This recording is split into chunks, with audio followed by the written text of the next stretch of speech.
Ilohim, menga ham shunaqa jinnicha baxt nasib etsin. U bu narsa pishirib beraymi, kech qolib ketdik. Yo'q, qayerda yuribsizlar o'zi? Soat allamahal bo'lib ketdi-yu. Assalomu alaykum oyi. Va alaykum assalom. Kech bo'lganda nega uyda achib keta qolding?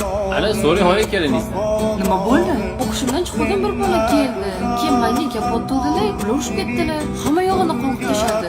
O'zi ham ko'zim chiqib ketdi. O'zing ham ko'karganmiz sen bolani? Urushdilar deyapman, voyjon. Voy. Qilmang, to'xtang desam ham, yo'q, bordilar, urdilar. Yo'q, isi joyidami seni? 02 qilib yuborsa menga shu kammi? Qizim oyi, qizim. Nega meni xotinimga qaraydi? Qayoqqa yozib qo'yganmi seni xotiningni? Bitta seni xotining bor.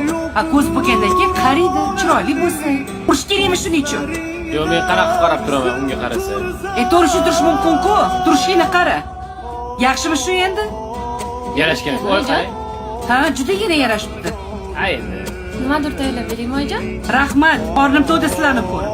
Zo'r narsa tayyorlab berdinglar. Oyi, xolisiz ketdi, restoranga borib ovqatlanib kelamiz. O'zinglar mazza qilib yeb, ovqat yeb kelganda o'ylash kerak edi. Yo'q, biz yeganimiz yo'q, oyijon. Ovqat yemadik, kalti yedik oyi. Ha, kalta yeganinglar aniq bo'pti. Siz tomog'imizdan ovqat o'tmaydi, oyijon. Aylanib ketdi o'zimni qizimdan. Hozir bo'lmasa kartoshka bilan go'sht qovurib olaman. Bo'ladimi? Shunaqa qilinglar, hammamiz birga ovqat yeymiz. Anaqa akosh ko'zini yuvamiz.